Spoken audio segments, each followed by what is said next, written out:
go back to dichotomy and trichotomy. Давайте вернемся к вопросу дихотономии и трихотономии. So at the end of class yesterday, I gave you 3 verses to look at. Вчера в конце дня я 3 стиха вам задала посмотреть. Somebody come up to the board and write those 3 verses. Выходите кто-то к доске и запишите все эти 3 стиха.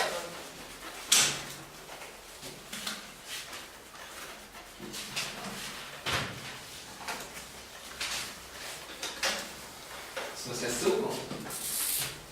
Just the reference, yeah.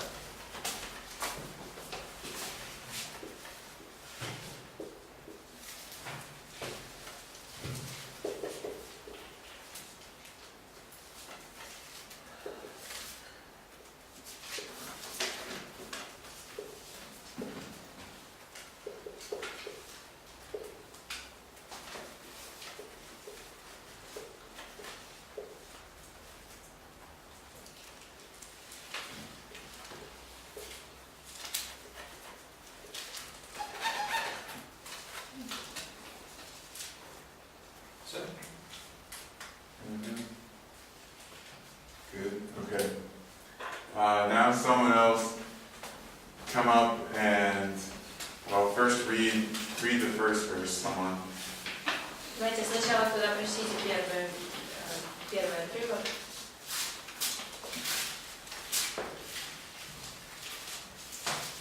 Сам же Бог мира засветит вас во всей полноте, и ваш дух, и душа, и тело во всей целости сохранится без порока при шествии Господа нашего Иисуса Христа.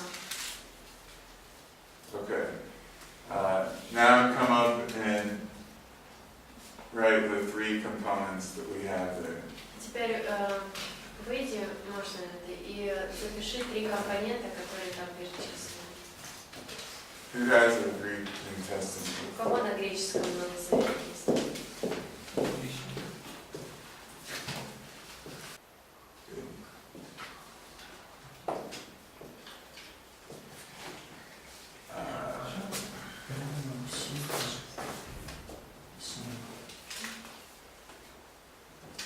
You can sit down.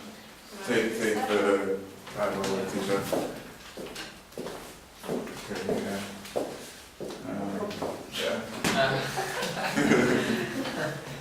You two share that one. Можете поделиться, которая у тебя уже. Now, in the passage, we have the article before each of them.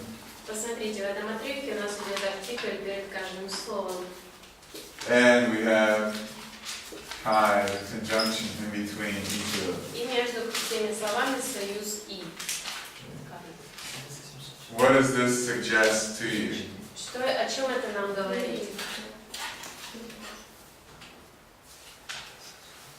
Что там нет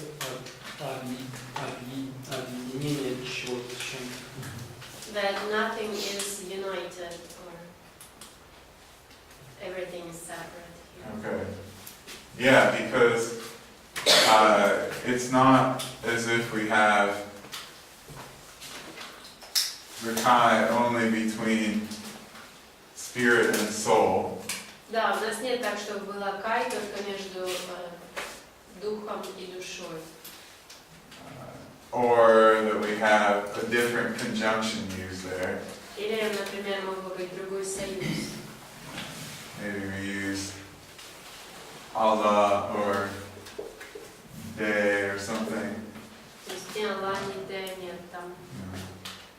There's not a comparison. There's not a word for comparison. Также нет слова для того, чтобы показать сравнение. Kathos or something like that. Например, катас. So we have the suggestion here that they're all distinct things. Да, то есть из текста выглядит так, что считается, что все 3 части отдельно идут, каждая сама по себе. Okay, let's look at Ephesians 4:12 next. Давайте посмотрим Евреям 4:13. Someone read that. Просите кто-то. Бо Боже Слово живе та діяльне, гостріше від усякого меча обосічного, проходить воно аж до поділу душі і духа, суглобів та мозків і спосібне судити думки та наміри серця.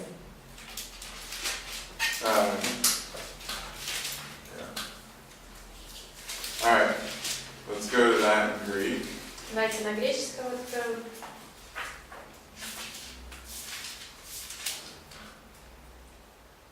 Okay. So we have soul and spirit once again mentioned. Опять упоминается душа и дух. We don't have the body mentioned, really, Тело, по сути, не упоминается. but we have this word here that he uses, translated as the division. Но здесь есть тоже слово, которое переводится у нас разделение.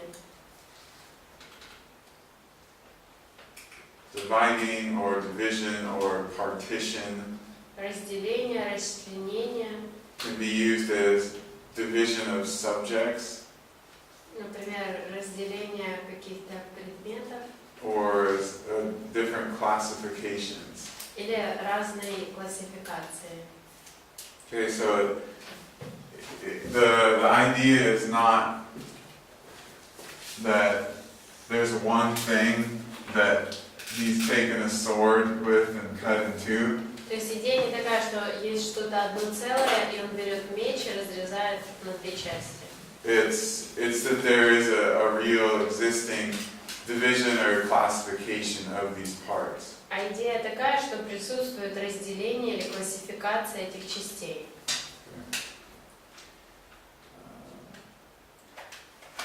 So here we have both of the words, suke and pneuma again. Здесь опять у нас два слова пневма и псюхе, But neither one of them have the article in front of it. но здесь уже оба без артикля. Instead we have this kai construction, Вместо этого есть конструкция текай, meaning both spirit or soul, and how it's read, both soul and spirit. которая означает и дух, и душа. И душа, и дух. So somewhere, he's basically saying that somewhere within is the division of soul and spirit. То есть, по сути, он говорит, что где-то там есть разделение между душой и духом. So the soul, or excuse me, the sword pierces as far as where that division already exists. Итак, вот этот меч, он проходит по тому разделению, которое уже есть.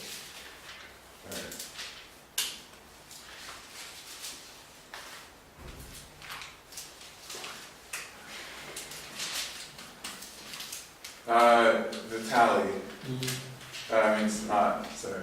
It was Anatolia, I think. You cited a passage in Corinthians related to the trichotomous view, right? Вы цитировали место Коринфянам по поводу трихотономии, да?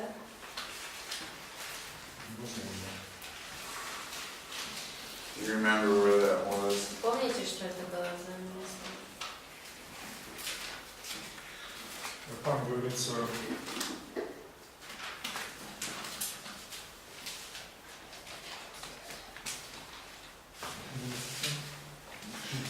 Первое Коринфянам, вторая глава.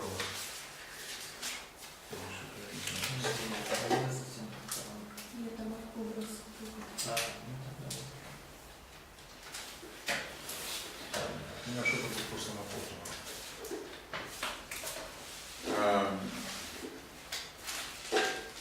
Okay, because we have this passage here. У нас есть вот этот отрывок здесь, первое Коринфянам. 14, с 14 стиха, да, там отрывок больше. Вот. Вот.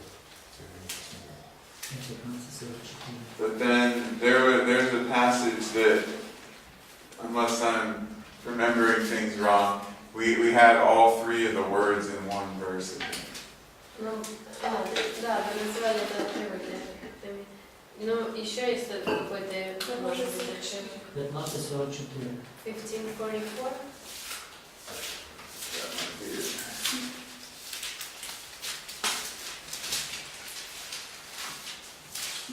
Ці це тіло звичайне, це тіло духовне. Да. Є тіло звичайне, це тіло духовне. Есть все три слова. Okay, that one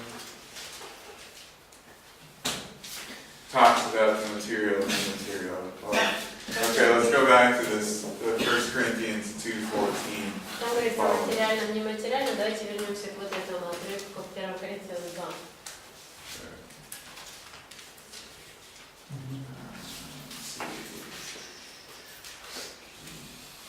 Душевный человек и духовный человек. Alright, we're gonna come back to this one later. I've got to figure out exactly what I wanted to do with that, but we have some others to look at. Мы к этому отрывку позже вернемся. Сейчас нам нужно другие посмотреть. Alright. Go to Luke 1:46 and 47. Откройте Луки 1, 26, 27. 46. Yeah. Луки. Да.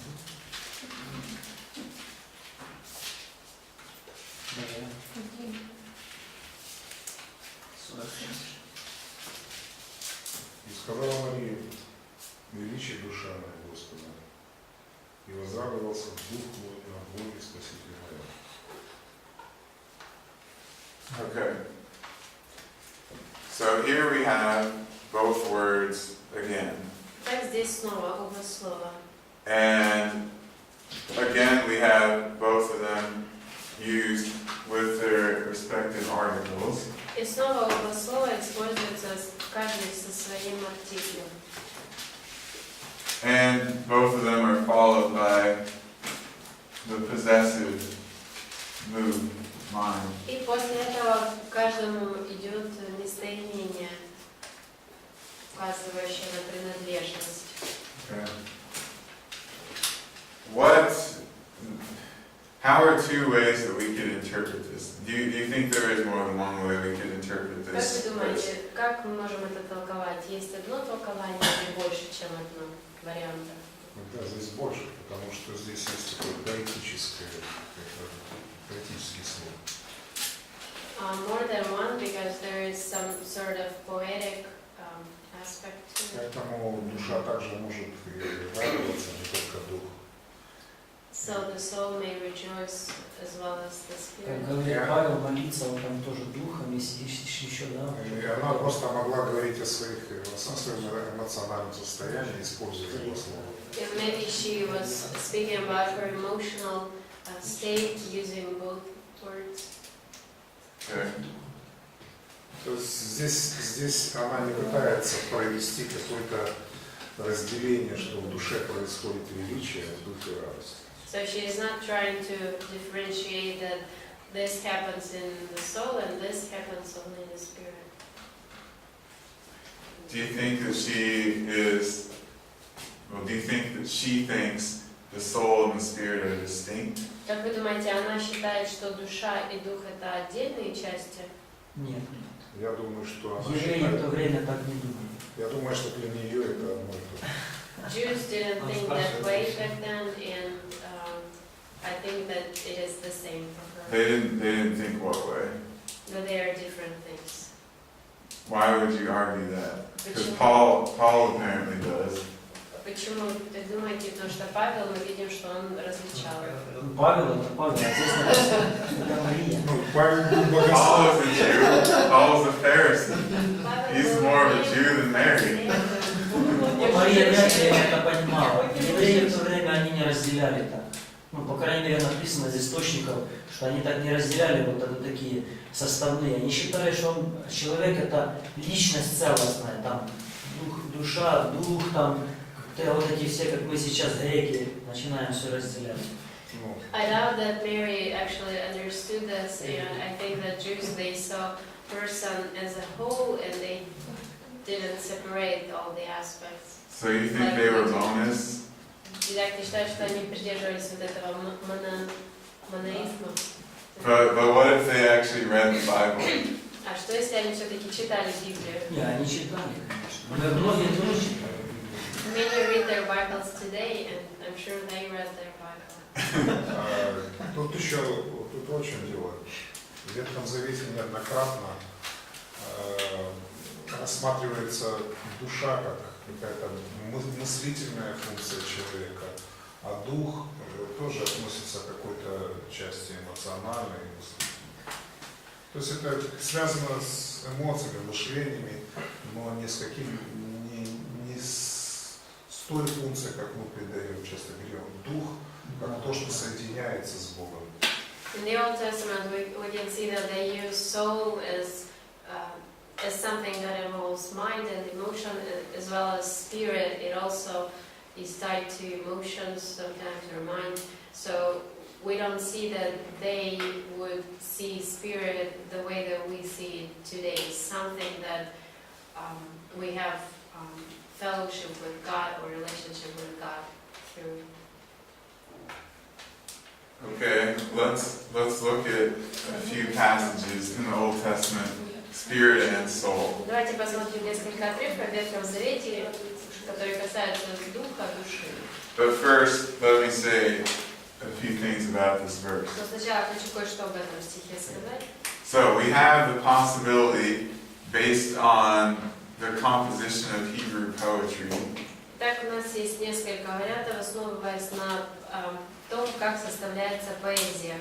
that these two verses are forming a couplet.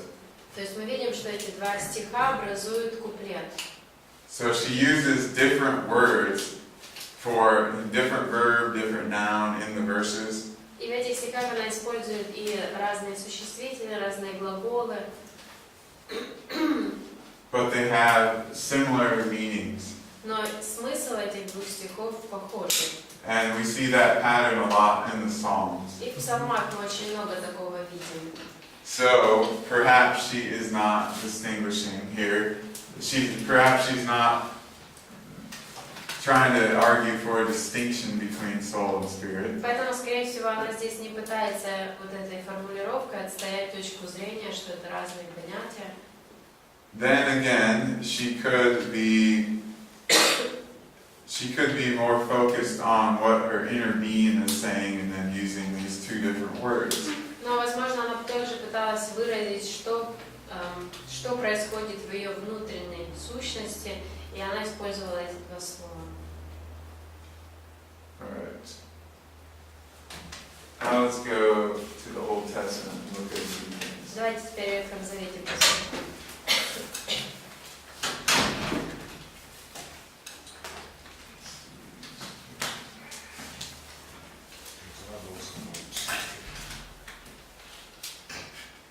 Let's go first to Genesis 27:4. Давайте сначала Бытие 27:4.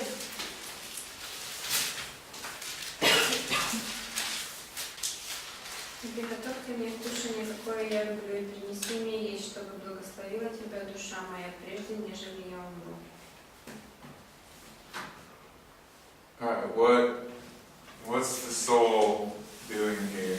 Что здесь душа означает? Что она делает? Bless us. Mm-hmm. So what do you think that the usage of soul or nefesh is here? Как вы думаете, в каком смысле используется здесь слово nefesh? Just as a human, as a personality person? Yeah. So it's his living being or something. It's not his body necessarily, but it's his being. Да, то есть это его сущность, живое существо, не обязательно тело, а именно суть. Okay. So let's write some of these down. Давайте запишем некоторые из вариантов.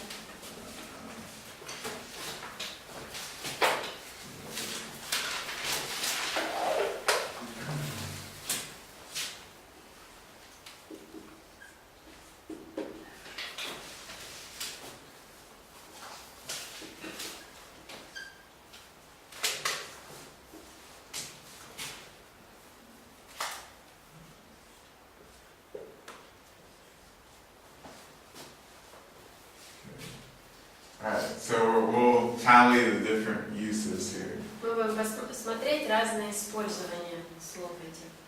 Okay, next, go to passage on the Spirit, which is Genesis 41:8. Теперь Бытие 41:8. Это для духа. Someone read that, please? Прочтите кто-то. Утром смутился дух его, и послал он и призвал всех волхвов Египта, и всех мудрецов, и рассказал им фараон сон свой, но не было никого, кто бы истолковал фараон. 41:8. Дух смутился. Okay, so what's the Spirit? What action or belief is the Spirit participating in here? Здесь в каком действии или в каком веровании участвует дух? Эмоции. Was troubled in emotion, Yeah. Расстроился. Да. was upset or sad. Okay. So let's say, go with an emotion. Можно сказать, эмоция.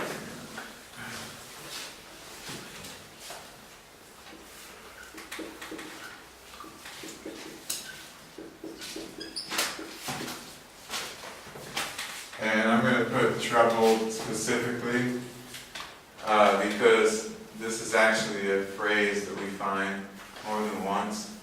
И конкретно там написал тоже Тайтас тревогу, потому что эта фраза несколько раз встречается в Библии. We won't look this up right now, but twice in Daniel we have the spirit is troubled. Мы не будем сейчас это смотреть, но в Даниила дважды есть вот эта фраза, что дух встревожен. Но тревога это что, эмоции. Alright, let's go back to soul. Давайте к душе вернемся. And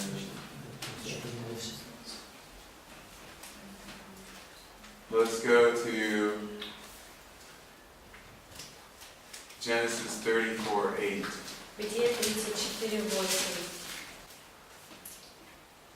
И Мор стал говорить им и сказал: Сихем, сын мой, влюбился душою в дочь вашу, дайте же ее в жену.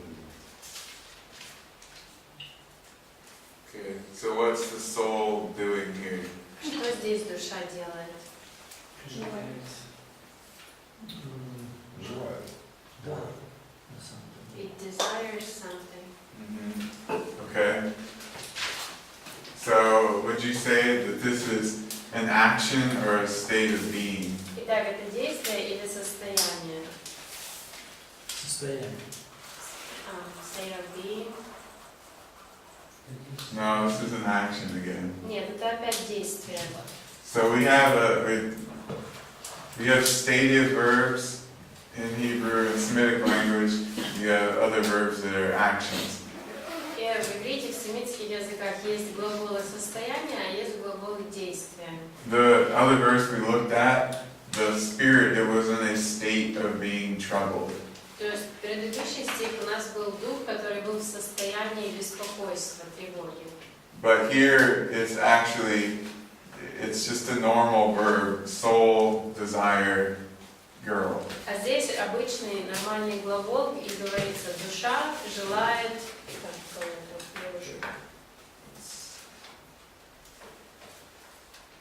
Let's go back to spirit again. Давайте теперь опять дух. There are lots of different usages, so I have to find the ones that pertain to what we're studying. Там много использования, пытаются найти те, которые касаются того, что мы сейчас разбираем. Okay, Exodus 35:21. Исход 35, 35, Yes. 35, 21.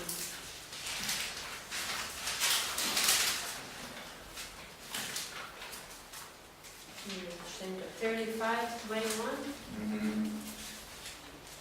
И приходили все, которых легло к тому сердцу, и все, которых располагал Дух, и приносили приношения Господу для устроения скини, собрания для всех потребностей его, и для священных одежд. action. Okay. It is sort of an action, yeah. Look at the wider context of the verse. Да, это своего рода действие. Посмотрите на более широкий контекст этого слова. What's this phrase? Whose heart stirred him Кого побуждало сердце or lifted him up? или поднимало сердце? Что это Is значит? is it physically doing something? Здесь физически что-то происходит, действие какое-то. Ну, воля сначала происходит. First will, emotion. Uh-huh. So, I don't know, this one maybe not so clear. Может быть, здесь не так ясно видно. Yeah. We'll put a question mark. Because it is associated with an emotion, and it's not moving him, but it's moving him towards an emotion, but this one's hard to say one way or the other. Здесь сложно определить, что из двух. С одной стороны, привязано это к эмоции, но также это не движет его физически, не подталкивает никого. Но подталкивает к какой-то эмоции. Здесь очевидно воля, потому что расположение к чему-то это и есть волевое. Will is clear here and obvious. То есть желание и воля Desire and will. это и есть. Yeah. It's not as much of an action as we saw previously, but it's not quite the same as what we saw with being troubled either. Не совсем то же самое, что мы видели в предыдущем примере, когда тревожился. Okay, go to Genesis 42:21. Бытие 42, 31.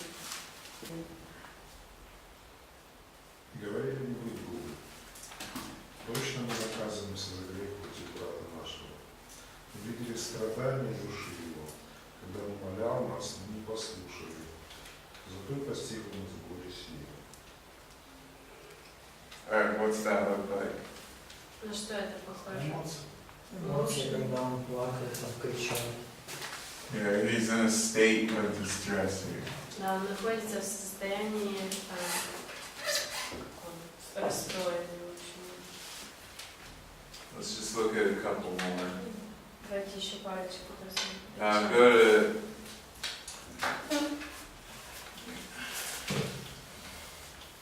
let's look for some later use of these.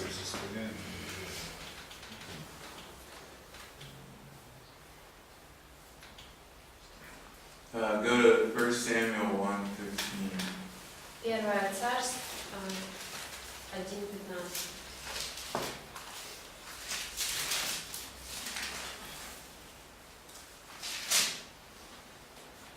И отвечала и сказала: нет, господин, я же вас, скорбящая духом. Дальше. Вина и секира и никогда не изливает душу на Христос нашего. What's this look like? Здесь что? Скорбит. Эмоции. Emotion. She's mourning. Okay, so she's in a state, yeah. So again, it's stated. Опять-таки это состояние. But what happens in the later part of the verse? А что ближе к концу стиха происходит? What's she say about her soul? Что она говорит о душе? Что он делает, если говорит. So it's an action she poured out. Yeah. Oops.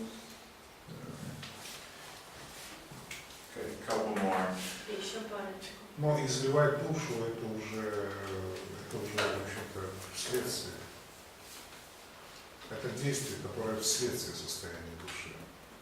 Это нельзя сказать, что душа изливается. The pouring out of the soul is a result of an emotional state.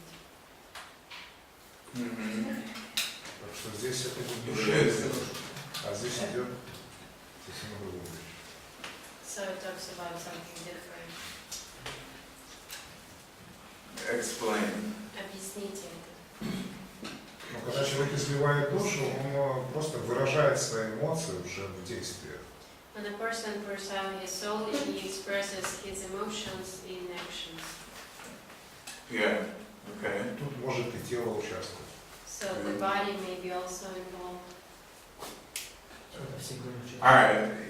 Yeah, but we're trying to see if we can notice the distinction in the type of actions or states. Но мы пытаемся здесь сейчас посмотреть, есть ли разница какая-то в том, какие глаголы используются, состояние или действия, с каким словом. So yes, these are connected. Да, они взаимосвязаны между собой, и действия, и состояние. Is there a tendency to use a certain type of verb or word with either nefesh or ruach? Мы стараемся посмотреть, есть ли какая-то тенденция, когда, например, с одним из слов используется только такого рода глагол, а с другим только такой.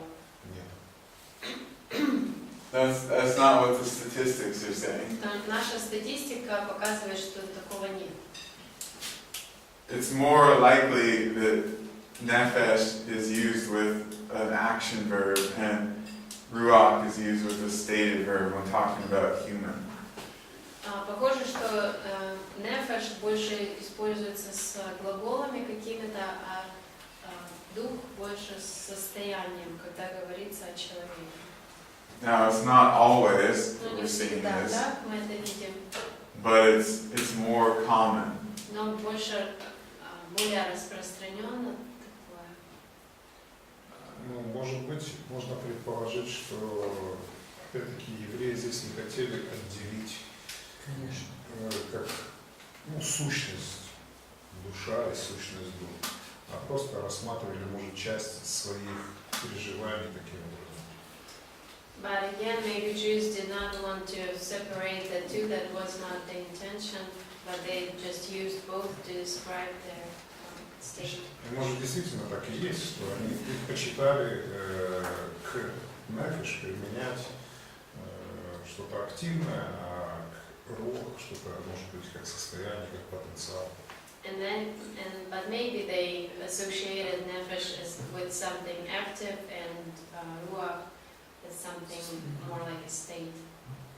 Mm-hmm. Так или иначе, это две части одного и того же, то есть что относится к личности человека.